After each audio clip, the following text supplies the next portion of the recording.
Hello, my name is Whitney Johnson, and I will be discussing the article The Hidden Costs of Organizational Dishonesty. In this article, the authors outline the different consequences of what happens when a company does have a culture of dishonesty or unethical practices, and how we as future business leaders can be aware of these costs and how we can hopefully prevent some of these things happening in our future businesses. So to start off, the managers give businesses the benefit of the doubt. They say that almost always managers in hypothetical situations will choose the high road.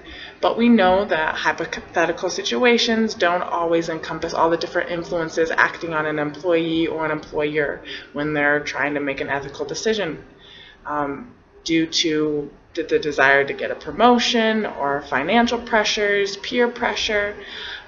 Employees can often be influenced to act unethically, which contributes to the company culture.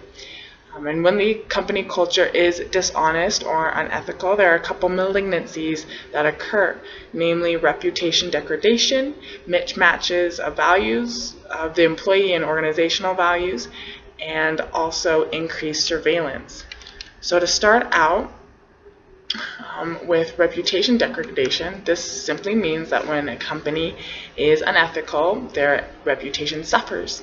A few statistics that the article outlines are that 80% of respondents agree that if their perception of a company or they feel that a company is unethical, they will not buy generally the products or goods from that company. Another statistic is that 74% of respondents stated that if they feel a company is unethical or not, this influences whether or not they will buy of their stock. The article states that if a company isn't doing well, but it's ethical and has a good reputation, people will still have faith in it, and it can just make a few small changes to bounce back. But if a company is unethical and has a bad reputation, people will be very unlikely to support it, to have faith, and will expect the worst from that company. So that's reputation degradation. The second malignancy is a mismatch of values between employees and the organization. And this is defined as either a poor fit or a good fit. A poor fit in an organization means that the values of employees and employers don't match, or the employees and the organization doesn't match.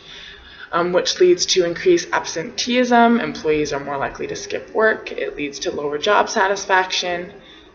Employees will not be as productive because they don't feel good about the work that they're putting in, and also high turnover. If employees don't feel like the organization supports them and their moral standards, they'll just leave.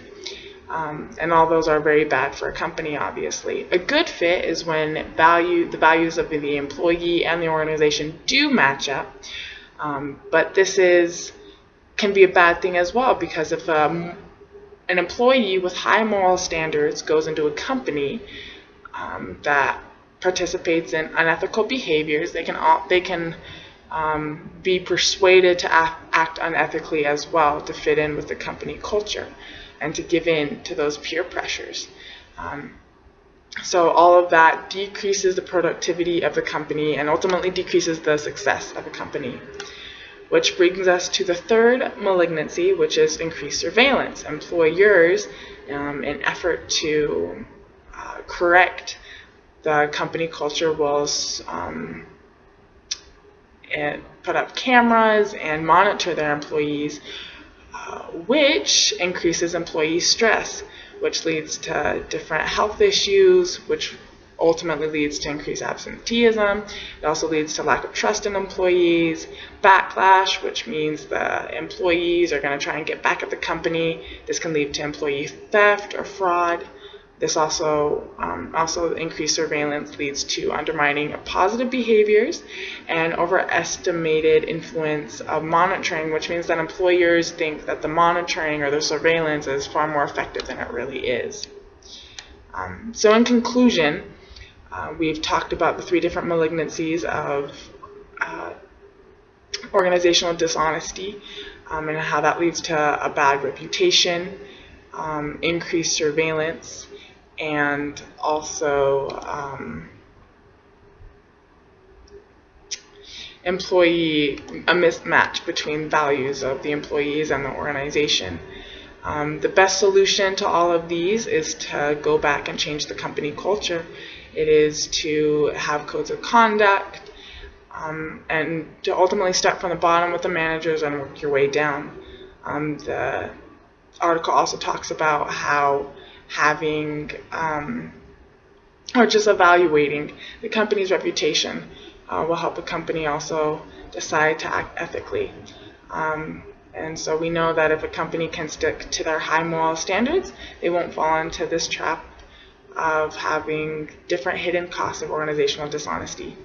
Thank you.